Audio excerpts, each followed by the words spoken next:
Hello and welcome back to Barrack Talks.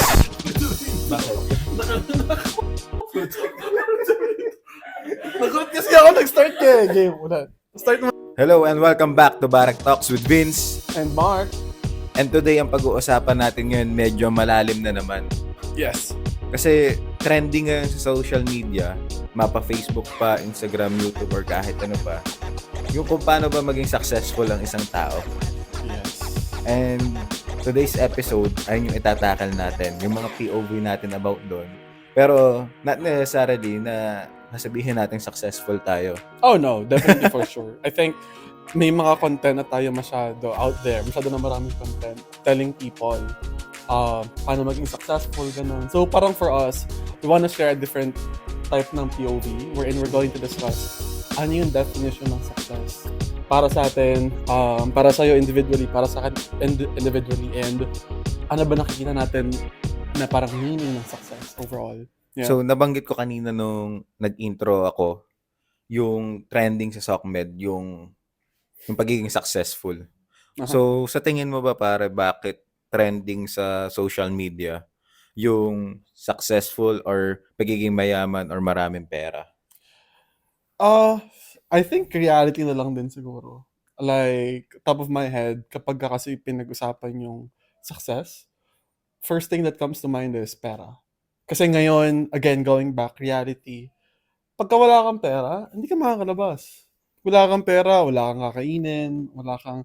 So parang naging norm na ng bawat isa or bawat tao na for us, success is parang having money, having something na pwede mong spend, nagastusin, without thinking or without even budgeting. Ganon. Parang naging norm siya kasi that's the reality of life at some point. Mm. Diba? Ikaw, Add what ko- do you think? siguro sa akin, parang na-train na rin yung utak natin as a person, individually, lalo na sa mga nakikita natin kahit sa mga traditional media pa lang, Yeah. sa mga movies, sa mga teleserye. Iba kapag Iba yung mayaman ka. pagkamayaman. Oo, parang yun yung successful for Tapos them. yung trope lagi, si mayaman si lalaki, si mahirap si babae. Yeah.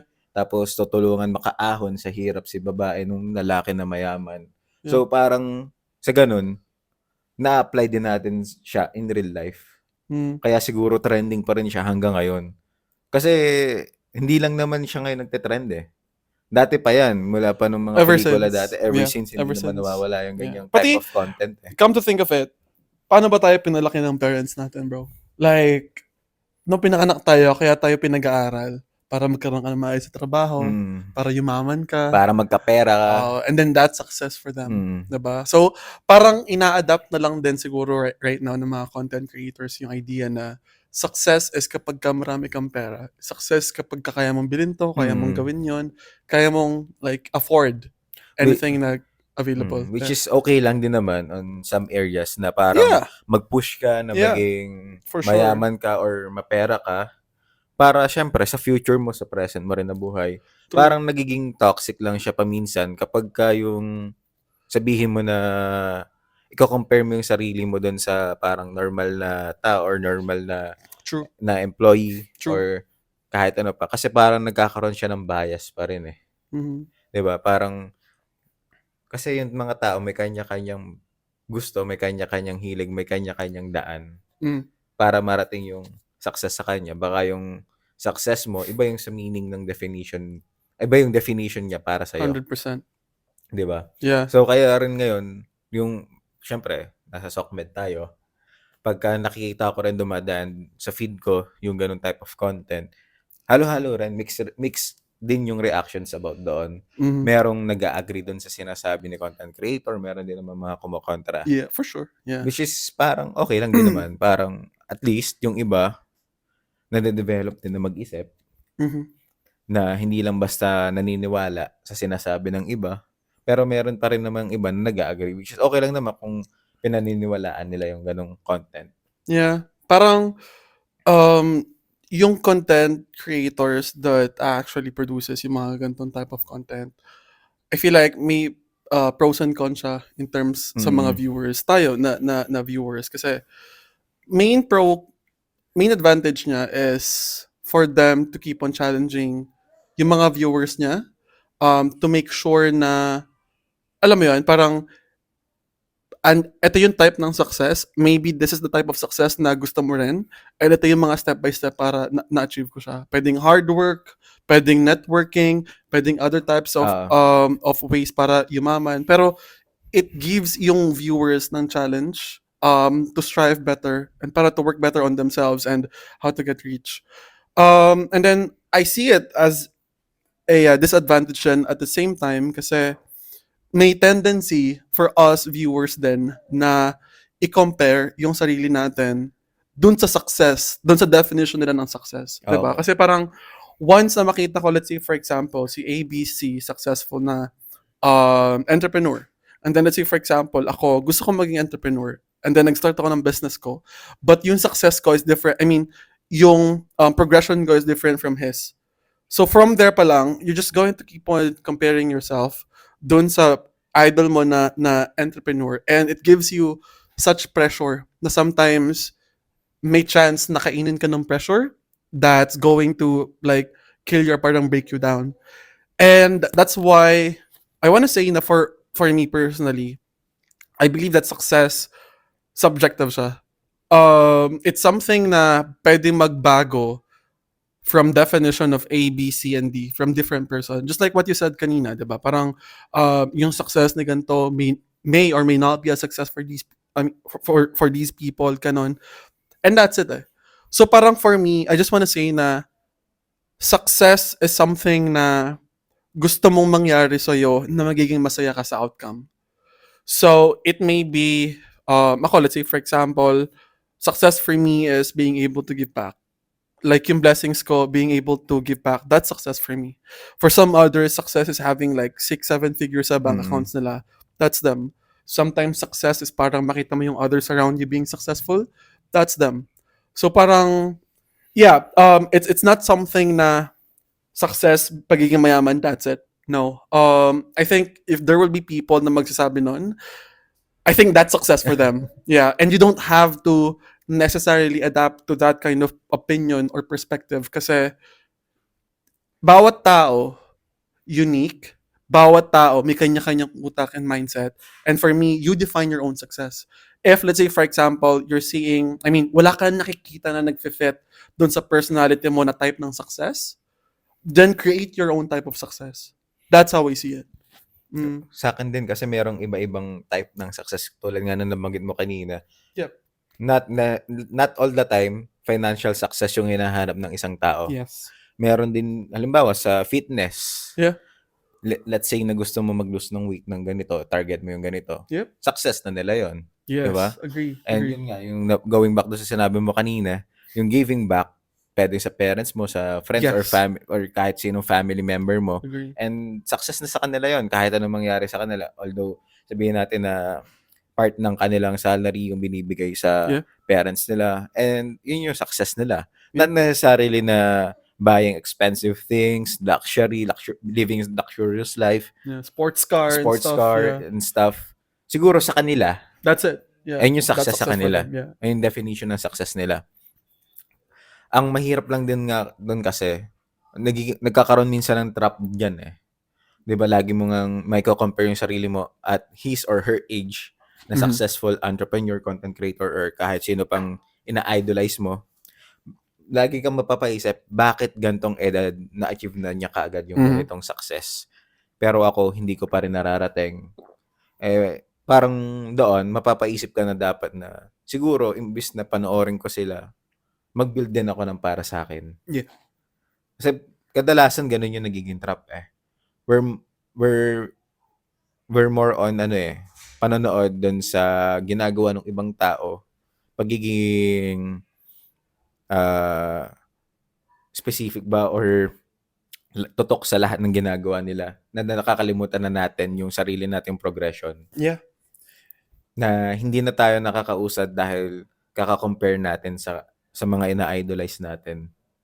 And hindi siya makakatulong, hindi siya healthy. Okay lang na meron kang tinitingala na tao, ina-idolize na tao. Yeah. Para lang syempre ma-push ka or matutunan mo kung ano ba yung ginawa nila specifically na pwede mo ring i-apply sa sarili mo na makakatulong din sa progression mo.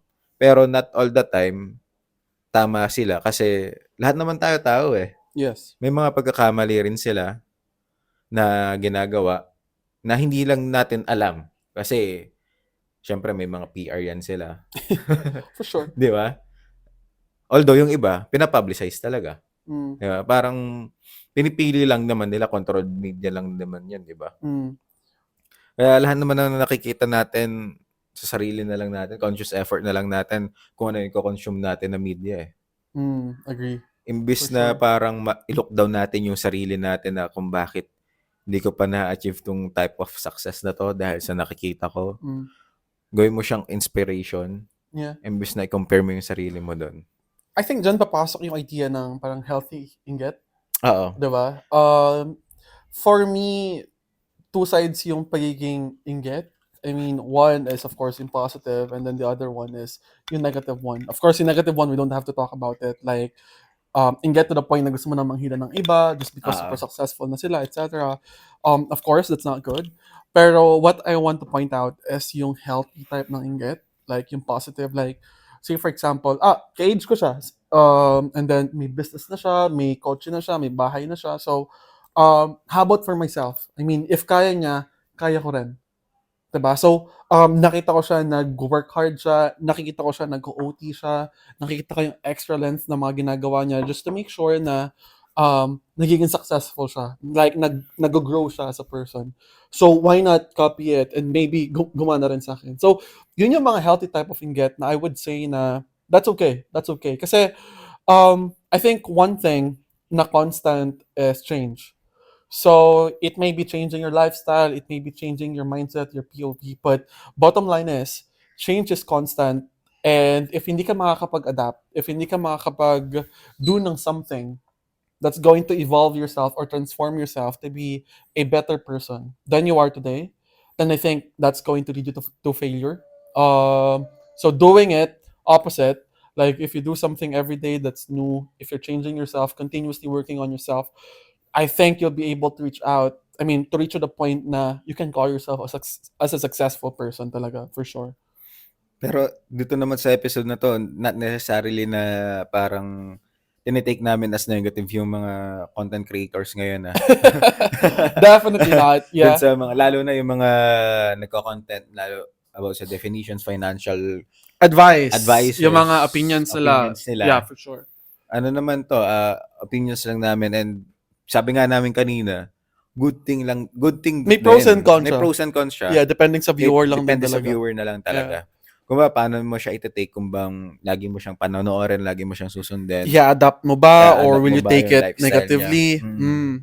Na kumbaga nasa iyo na 'yon. Kung nanonood ka man ngayon at nanonood ka rin ng ganong type of content, okay lang din naman. Pero yun lang, hindi naman kami dito nakikipag-away or something. Oh, for sure. Kasi in this world naman, I think we are all entitled to our own opinion. Like lahat tayo may free will basically. So, pwede natin sabihin kung anong iniisip natin, what we feel is right, kanon. Nagiging negative lang siya kapag nag-start na tayo mang-invalidate ng mga feelings or ng opinion, kasi basically opinion nga. Or kapag nagsabi tayo ng opinion natin about sa isang tao or sa isang bagay, true, na kailangan nating mambaba ng tao. Yeah, that's bad. Kaya not a fan of that. Kaya sabi nga namin kanina, lahat ng bagay may pros and cons din naman. Yes. And nasa iyo na lang. As a viewer, lalo na ngayon, ang lakas na ng internet, nasa iyo na yung info. Search mo lang, isang search lang sa Google yan. Lahat tayo meron direct access sa information. Pwede nating i-Google yan kagad eh. Lahat. I think responsibility rin yun as a viewer, whether tatangkilikin mo ba or i-adapt mo ba or something na gagamitin mo as inspiration para sa'yo. That depends on you. So responsibility mo siya as a viewer. Pero yun na rin yung sinabi natin kanina, na maganda rin talaga na sumisikat yung ganun type of content dito sa atin. Kasi mas nagiging aware. Mas nagiging aware yung mga tao, and hindi lang tayo nakukulang ba doon sa mindset na mag-aral ka, gumraduate ka, kumuha ka ng degree. Correct. Na one-dimensional lang. Na magiging employee ka for your whole life. And okay lang din naman at minumulat nila na possible pala na magkaroon ng ganitong type of money or success without taking that route na minulat sa atin ng mga parents natin or yung mga kakilala natin. Pero siguro nga, dun nga, sa mga kakilala natin, ganun yung mga success nila eh. Yun yung nakita That's nila eh. them. That's them. Kumbaga, wag din natin silang gagawing villain sa story natin. Oh, for sure. Kumbaga, siguro, kaya yun yung sinasabi nila sa atin. Piliin mo lang kung ano yung para sa yung tingin mo. And then, again, if wala ka makita na para sa'yo, then create your own. Hindi naman siya masama eh. Parang, etong mga contents na to, it's actually good, just like what Vince said.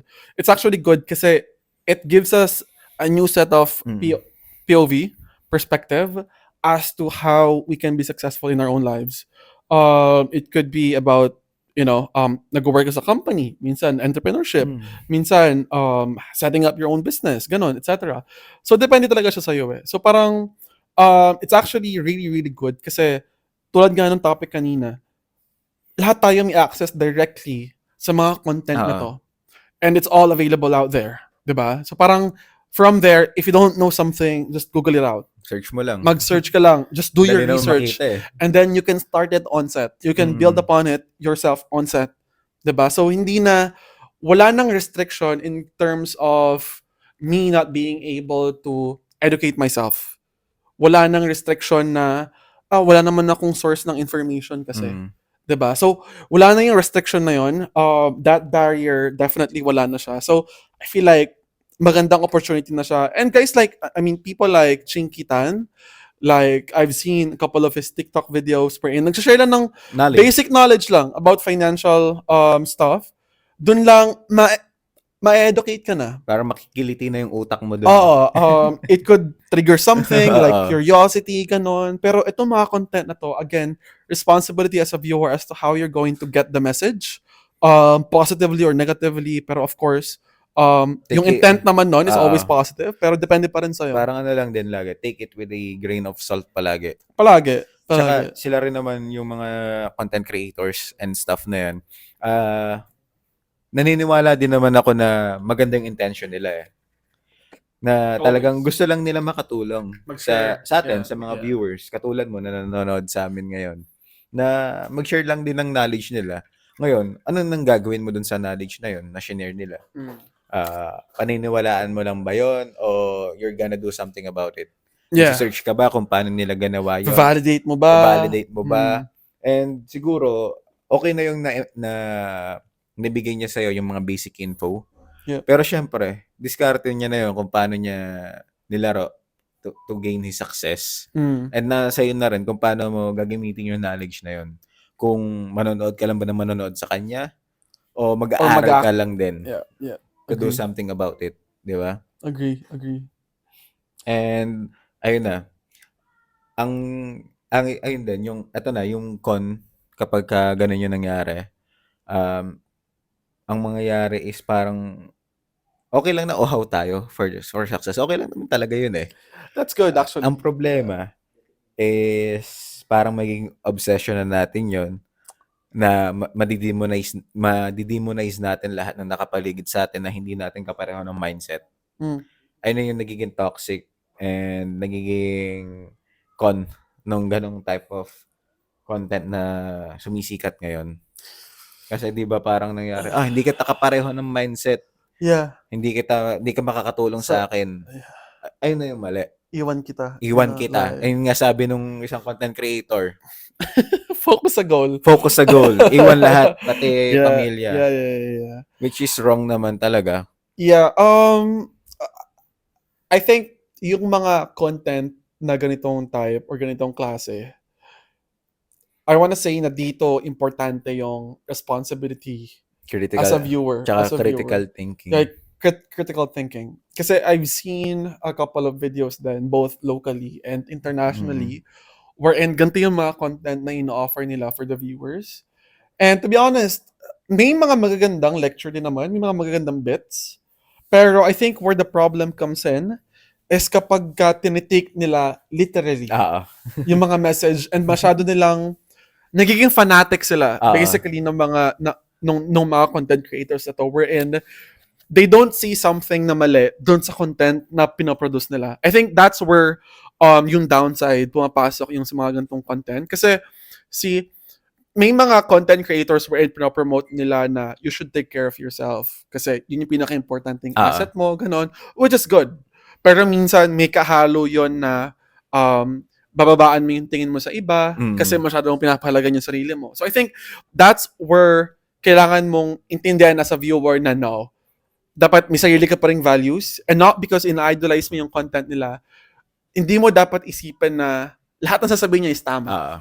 Diba? So that's where we have to be critical.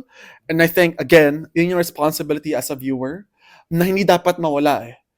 Kasi, again, we have parang lahat tayo, ang dami nating access sa internet, sa information. And if hindi tayo marunong mag-digest ng information, I think, mako-corrupt tayo eh. Parang okay lang naman na maging sponge tayo na absorb natin lahat ng sinasabi nila. Pero dapat matuto lang din tayo mamili ng susundin ng mga sinasabi nila. Not necessarily din na iti-take natin literally lahat ng sinasabi nila. Yeah. Kasi di ba, say for example, yung sinabi mo na take care of yourself, it doesn't necessarily mean na i-isolate mo na yung sarili mo, na hindi ka na sasama sa mga kaibigan, pamilya mo. Or you'll feel like hinihila ka lang nila pababa. Yun nga, hinihila ka lang nila pababa dahil hindi kayo magkapareho ng mindset. Dapat payaman mindset tayo lahat, di ba? Yeah. Doon lang tayo nagkakaroon ng cons na makaka-hurt din sa'yo. Kasi sa mga relationship mo rin, critical siya. Makaka-hurt talaga siya ng relationship sa family mo and friends mo, lalo na kapag naging ganun yung mindset mo. Kasi hindi mo na maiisip na, parang may mali na sa akin. And it doesn't work for everyone eh. Ang maisip mo na lang, hindi, sabi kasi nung idol ko na content creator. Ganito dapat yung mindset mo. So, dapat ganun din gawin ko para maging kasi siya, yumaman siya ng ganun eh. Diba? Naging successful siya ng ganun eh. Malay mo, siya lang yung ganun. O kaya, for the show lang. I was about to say, malay mo for the content lang for pala. For the content lang. Pero in real life, hindi naman pala. So, hindi naman sinasabi or generalize na lahat sila is hypocrite or something. Kasi sa dami na rin na na-consume ko na na media, lalo na ang daming fake news unang-una pare. Sa dami ko na na-consume na media sa Facebook, sa YouTube. Yeah. Ang dami ko na nakikita na sinasabi, character ko lang 'yon, yung ko sa YouTube. For the show, for the content lang, for the views. For the views. Di ba? Kumbaga, lang kanya-kanya. To each his own lang naman yan eh. So we're just trying to give you a different set of perspective na hindi lahat na nakikita nyo is totoo, especially with social media. Diba? So, I think personal tip here for me is that get something na you know na makakatulong sa'yo. Get something na makaka-challenge sa'yo. Bottom line is, get something that's going to push you to be better. That's it. If it's going to be a content na shaky ka or you feel like it's not for me, then don't. Yeah, you basically have the right para iwasan yung mga ganon. Don't get consumed by it, and just pick out those good characteristics, attitudes, good habits, good mindsets, ganon. Just learn from it talaga. Wag lahat. Especially if wag lahat. Just be picky. Kasi again, you're unique your own self. So malay mo, kakanood mo ng ganyan, hindi mo na nalalabas yung full potential mo. Nawala na yung personality mo. Nawala na yung values mo, yung ikaw mismo. So, wag mong kakalimutan kung sino ka talaga and just use these contents to help yourself. Parang lang siya. To achieve yung best version mo. Parang guide mo lang siya. Yeah, use it. Yeah.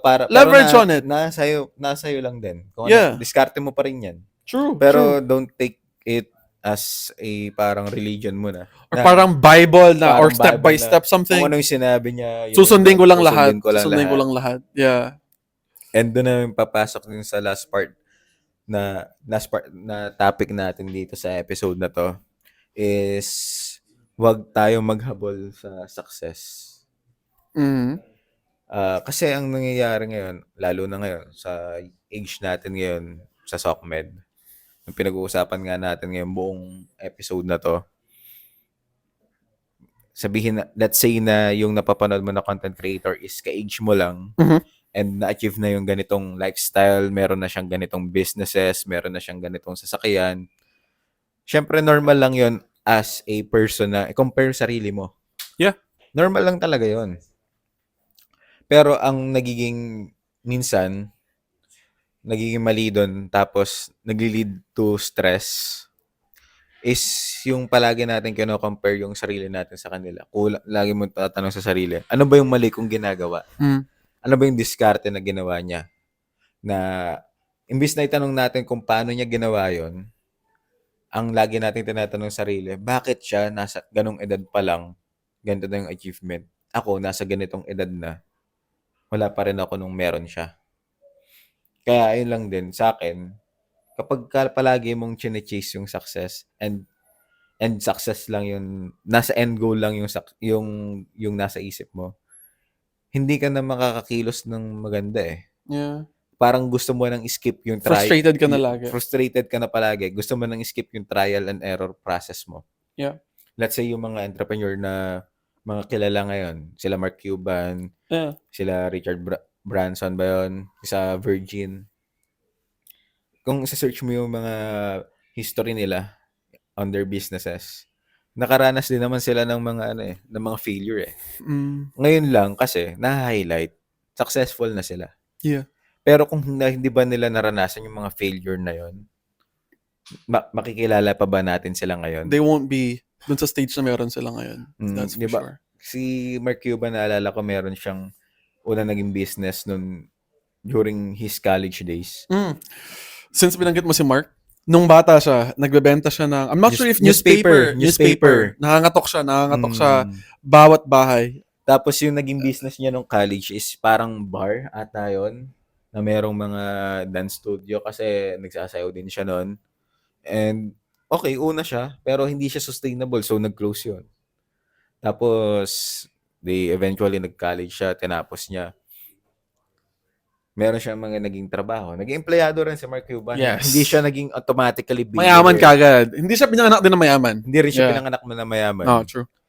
Ang naalala ko lang, correct me if I'm wrong, yung nakikishare pa nga siya sa apartment ng mga... Nung college siya tayo. Apat ata sila sa room. Yeah. Diba? 4 na roommates sila. Tapos, yung sasakyan niya, kakarag-karag pa. And talagang hati-hati sila dun sa rent. And tingnan mo naman ngayon yung pagputok ng bubble, di ba?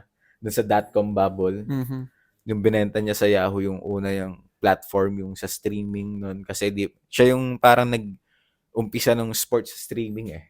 Yung parang radio station ata yun online. And binenta niya yun sa Yahoo. And ayun, ilang million yung sale na yun.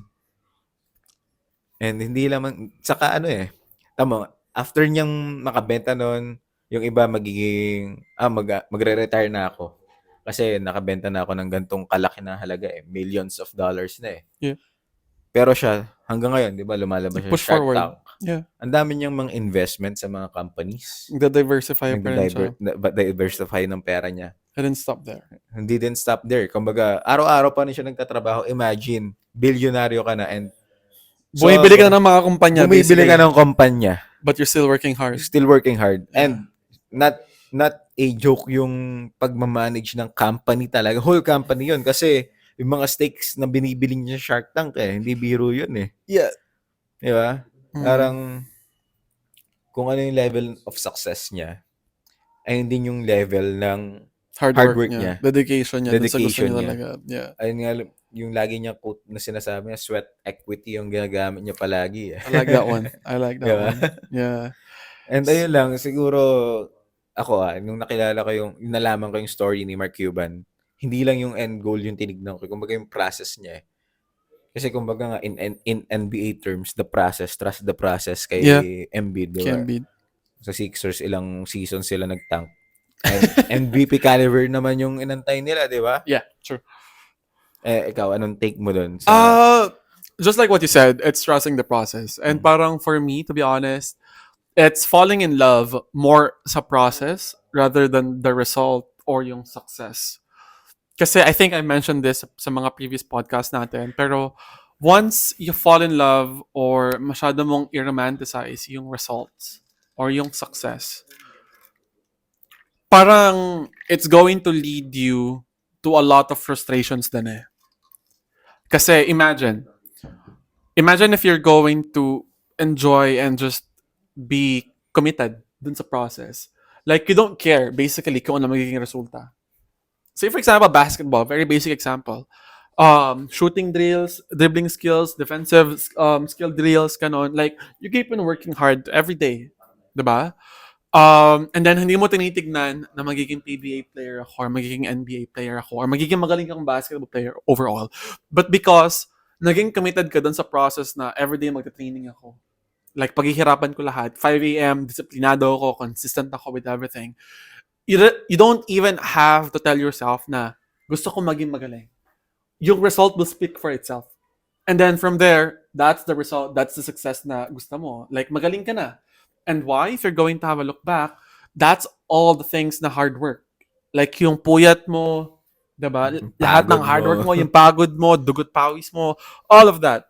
Diba? Lahat yon nag-equate sa'yo pagiging magaling sa basketball. Pero imagine if vice versa mo siyang ginawa. You focus too much dun sa success. Nag-practice ako today, 1 week, feeling ko magaling na ako. And then hindi ako nakuha sa varsity team. So frustrated ako, since focus ako sa success, right? Then ayoko na. Tatamarin na ako Since hindi ko nakuha yung gusto kong end goal. Right? That's why I think dun sa journey ng life, I wanna say na let's romanticize yung pagiging in love dun sa process rather than the result itself. Kasi throughout the process, it's a combination of little wins, losses. And lahat ng yon, it's going to constitute sa idea of learning. And once na makuha mo na yung learning, yung idea ng mga gantong aspeto or mga gantong bagay, you only have to wait for that perfect timing na tumama ka ng isang beses. Kasi in life, hindi mo naman kailangan tumama or maging successful each and every time. Kailangan mo lang ng isa na tumama and then everything is just going to be changing.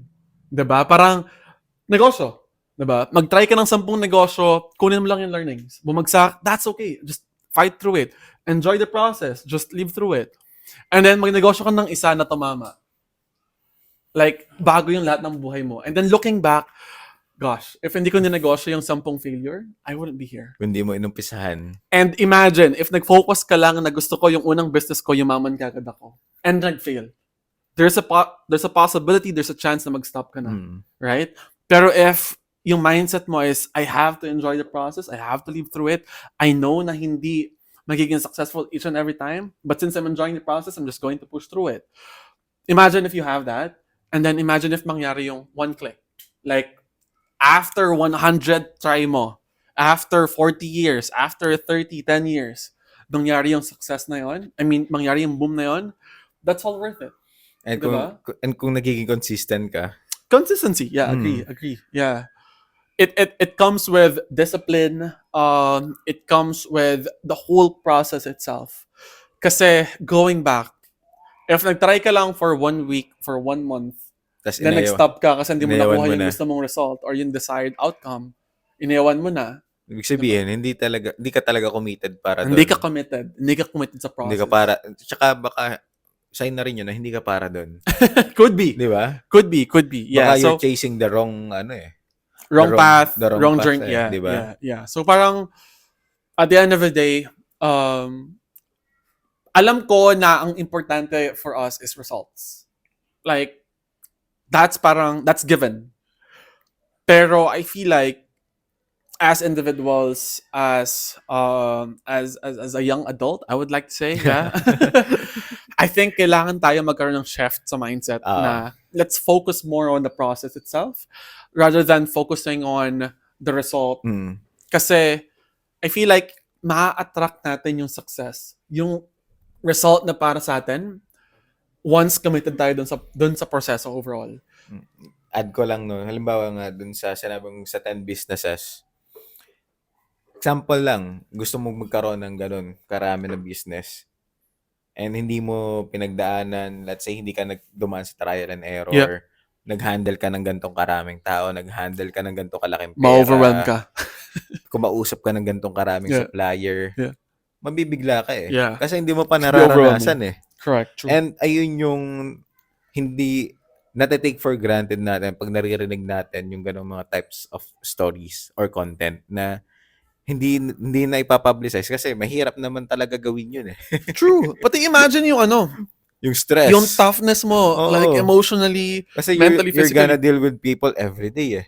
You're going to deal with failure. Failure Diba? and people every day. Diba? At True. hindi lang ikaw yung hindi lang buhay mo yung maapektuhan kapag nag-handle ka ng isang business. True. Maraming buhay ng tao ang maapektuhan And resources. and resources once na Sure. magkaroon ka ng sarili mong business. Yeah. And ayun nga, kaya sinasabi na it's one of the toughest job talaga to be an entrepreneur and Yes. a business owner. Never ending yan eh. End-to-end ka, Never-ending. basically. End-to-end ka. End-to-end. And yung reality lang talaga na kaya sinasabi pag kami negosyo ka, hawak mo oras mo. Kasi 24/7 ka magtatrabaho eh. Hindi na pag-usapan doon yung kapag di ka nagtrabaho, wala kang kikitain. Oh, ayun na yun. Ayun na yun.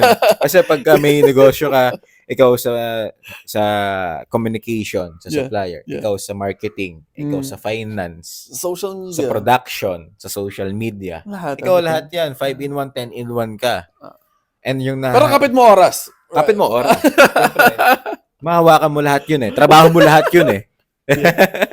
And True. ayun lang yung hindi na-highlight talaga in reality sa SOCMED yung mga nakikita natin Yung online. what's happening behind the scenes. What's happening behind the scenes. Nakikita lang natin Yung result, yung fruit. results, luxurious Yung life, outcome lang. yung outcome lang yung nakikita, and yung sinabi nga ni Mark, dapat ma-fall in love tayo dun sa process. Kasi Trust the process. doon tayo magiging matibay. Madedevelop. Magiging through matibay as a Yung person. losses mo, yung wins mo sa buhay, lahat ng yon experience yung ibibigay sa'yo, which is going to parang prepare you dun sa nakalaan para sa'yo, dun sa destiny mo. And ang Diba? sabi nga talaga, although gas-gas na yung kasabihan na to, experience is the best teacher. Ay! Sobra! Totoo talaga yun. Sobra po yan. Yeah. For sure. I wanna wrap this up with this question na dapat inas natin kanina. Sige. Anong definition ng success for you? Sa akin, marami eh. Kasi, Like, ultimate, what's success for you? Is it raising your kid na maging successful din, wherein financially free siya, or mabuting tao? What's success for you? sa success ko kasi, marami yan. Parang kaya ko siyang i-bullet by bullet. Try me! Let's do it! Kasi syempre, yung definition ko ng success is to raise my child na maayos, maganda rin yung environment na mamumulat sa kanya. Mhm. And yung success na, syempre, mapaparamdam ko sa wife ko na mahal ko siya araw-araw. Mhm. And syempre, yung sa sarili ko rin na Baka kasi nandyan lang si Angel, Kasama si hindi. Angel dyan. Kasama talaga yun. Kasama. Alright, go on. I'm sorry. Go on. And yun, syempre, yung success sa sarili, ano naman siya, subjective naman nga. Objective pala, sorry. Ang dami ko talagang gustong gawin sa buhay. Mhm. Kasi syempre, as an individual, dami kong ginagawa. Entrepreneur, content creator, business owner, Dad, dad, asawa, anak, anak, kaibigan, long list. So, lahat yun talaga. Gusto kong maging successful doon na hindi naman talaga siya yung madaling gawin. Pero at least maging 1% better ka lang araw-araw. Kasi sabihin na ngayon meron kang nasabi na hindi maganda sa asawa mo, bukas bumawi ka. O kaya baguhin mo yung ganung attitude mo. Kaya sa pagko-content na lang, meron kang type of edit na nakaligtaan nung sa last na in-upload mo. Yeah. Aralin mo paano mas mapapa-improve, mas mapapaganda to be a better content creator and editor. And syempre ako rin, yung para sa sarili ko, sa health ko rin, tsaka yung continuous learning na hindi natatapos dito na pagka-graduate natin ng college is titigil na ako pag-aaral. Yeah, true. Every Everyday learning. Ito ang ginagawa natin na pagpa-podcast, hindi tayo graduate ng multimedia arts. Wala tayong kaalam-alam sa camera. Course ba for content creation? I feel like I should take that. Wala tayong kaalam-alam sa camera, sa mga paggawa ng script, True. sa mga pag-e-edit ng video, True. sa mga color grading. Wala tayong alam dyan. And ako rin, syempre, meron din ako mga personal content, mga personal videos na ginagawa. And along the way, Natutunan mo din siya. Inaaral inaaral ko yeah. kasi ayun yung gusto kong gawin eh. Yeah. And hindi ko iniisip na magkaroon ako ng gantong karami na subs, ganto karaming views, ganto yung kikitain ko sa gantong video. Siguro bonus na malaking bonus talaga yon kapag ka nagkaroon ka. Reality yon. Maganda sa pakiramdam talaga makatanggap ka ng money from sa ginagawa mo. Pero kasama doon is yung kung gusto mo ba makatanggap ng ganun kalaking halaga or gusto mo ma-achieve yung ganung success, willing ka ba na mag-sacrifice sa sarili mo? Willing ka ba na magpuyat? Willing ka ba na mag-aral? Willing ka ba na manood ng sobrang sandamakmak na mga tutorial videos para sa mga software? And mag-trial and error. Mag-trial and error. Yeah, true. Aralin kung ano yung mga itatopic natin tuwing nagpa-podcast tayo. Aralin kung ano yung mga dapat at hindi sabihin. Uy! Grabe, hindi naman. Pero ayun lang, yung mga laging mga ginagawa ko na kapag ka nagawa ko yun, mga natik ko yung That's lahat ng success nasa for you. checkbox, success na sa akin yun. Makapag-produce ako ng content Na maayos, na quality content na mapapanood ng mga audience. Future anak mo. Ayun din. Total, nabanggit ko na rin sa podcast natin noong nakaraan. And kaya natin to ginagawa yung podcast and kaya ganun yung type of mga content na ginagawa ko sa personal account ko is mabago yung content creation idea dito sa Pilipinas. Although big ask siya or big task siya para sa akin, nothing's impossible eh. Yeah, kung true. You just have to believe in it. Kung ginagawa mo naman palagi, kung nag-aaral ka palagi and nagpo-produce ka palagi, okay na yun. Kumbaga, one step at a time. One step closer dun sa goal. Baby steps. Yeah. And, ayun lang, yung sa akin, yung definition ka ng success talaga. That's a very detailed one. Di ba? And good, and good part na may warning. Yeah, but for me, it's I want to make it simple. When it comes to success, I think it's leaving my mark. Leaving my mark to people na importante sa akin. Parang success for me is parang after everything's been done. Like, after ka mag-retire or after akong sumakawilang buhay, like, sino si Mark? Gusto ko na nagkaroon ako ng ambag sa buhay nila. It doesn't have to be big. It doesn't have to be financially or something. Pero, malaman and marinig ko lang na si Mark, like, mabuting tao, like, tinulungan niya kami sa ganyan, ganito, ganyan. Like, leaving that mark sa family ko, sa parents ko, sa friends ko, sa community. The community, malaking ask siya, like, malaking bagay siya, pero for me, that's success. Parang yung sa akin naman, yung sa content creation, sa'yo naman yung community, like, being able to help. Like, it doesn't matter if pera ba, it doesn't matter if volunteering ba, it doesn't matter if sharing ba ng ganito or what type of that. Pero for me, that's success. Yung kapag ka sinabi na, pagka binanggit yung Mark, alam nila na tumulong ako, hindi lang financially, but also, ako mismo, with my heart, with my effort, with my responsibilities, ganun, like, ganun yung gusto kong iwan, yun yung gusto kong maging legacy ko. Yun yung gusto kong maging success ko overall. It's touching yung lives ng ibang tao. So that's something na I'm currently working towards too. Kasi that's success eh. Ganun eh. So if it has to be me working extra hours, like pushing my boundaries, shaking or breaking the status quo, I don't care. Parang yun yung fire ko. Like, yun yung success ko. So, just like what I said, I'm just enjoying the process, just romanticizing yung idea na all part of the process. And I know na I'll be there. I'm believing in it. And yeah, pinagtatrabahuhan ko siya. So, yeah, I'll be there. Just like you are. Yeah, so, we'll be there. And ayun nga, for the last piece para sa episode na to, At ayun din yung dahilan kung bakit in-start namin yung podcast na to. Yeah. Is to share our knowledge, insights, na meron Opinions. na meron namang kwenta sa tingin namin. Hopefully. Hopefully. I want to say hopefully. We've been doing this for quite some time now. And definitely, if sasabihin nyo na wala kang kwenta, that's, ouch!